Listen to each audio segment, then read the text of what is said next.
ಯಾದಗಿರಿ ನಗರದ ಗಾಂಧಿ ವೃತ್ತದಲ್ಲಿ ನಿರ್ಮಾಣ ಮಾಡಲಾಗಿರುವ ನೂತನ ಯಾದಗಿರಿ ನಗರ ಪೊಲೀಸ್ ಠಾಣೆ ಕಟ್ಟಡವನ್ನು ಗೃಹ ಸಚಿವ ಜಿ. ಪರಮೇಶ್ವರ ಅವರು ಉದ್ಘಾಟನೆ ಮಾಡಿದರು. ಈ ವೇಳೆ ಯಾದಗಿರಿ ಜಿಲ್ಲಾಉಸ್ತುವಾರಿ ಸಚಿವರಾದ ಶರಣಬಸಪ್ಪಗೌಡ ದರ್ಶನಾಪುರ, ಶಾಸಕರಾದ ಚನ್ನಾರೆಡ್ಡಿ ಪಾಟೀಲ ತುನ್ನೂರು, ಶರಣಗೌಡ ಕಂದಕೂರ, ರಾಜಾ ವೇಣುಗೋಪಾಲ ನಾಯಕ, ಅಂಬಿಗರ ಚೌಡಯ್ಯ ನಿಗಮದ ಅಧ್ಯಕ್ಷ ಬಾಬುರಾವ್ ಚಿಂಚನಸೂರು, ನಗರಸಭೆ ಅಧ್ಯಕ್ಷರಾದ ಲಲಿತಾ ಅನಪೂರ ಸೇರಿದಂತೆ ಅನೇಕರು ಇದ್ದರು.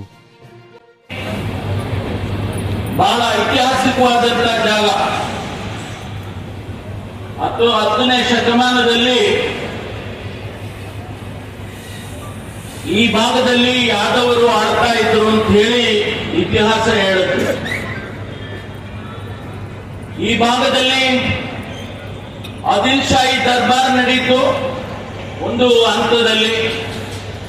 ಅದಾದ ಮೇಲೆ ಹೈದರಾಬಾದಿನ ನಿಜಾಮರು ಆಡಳಿತವನ್ನ ಮಾಡಿದರು.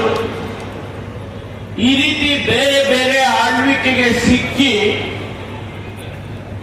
ಒಂದು ರೀತಿಯಲ್ಲಿ ಅಭಿವೃದ್ಧಿ ಅಥವಾ ಒಂದು ರೀತಿಯಲ್ಲಿ ಅಭಿವೃದ್ಧಿ ಆಗಲಿಲ್ಲ. ಇತಿಹಾಸಕ್ಕಷ್ಟೇ ಯಾದಗಿರಿ ಉಳಿದೋಗಿದೆ.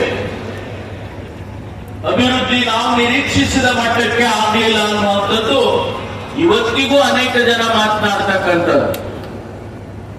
ಹಾಗಾಗಿ ಇಂತಹ ಐತಿಹಾಸಿಕವಾದಂತಹ ಸ್ಥಳ ಮುಂದಿನ ದಿನಗಳಲ್ಲಿ ಇನ್ನೂ ಹೆಚ್ಚಿನ ರೀತಿಯಲ್ಲಿ ಬೆಳೀಲಿ, ಅದಕ್ಕೆ ಸರ್ಕಾರಗಳು ಪ್ರೋತ್ಸಾಹವನ್ನ ಕೊಡಲಿ ಅಂತ ಹೇಳಿ ನಾನು ಕೂಡ ಈ ಸಂದರ್ಭದಲ್ಲಿ ಹಾರೈಸ್ತೇನೆ.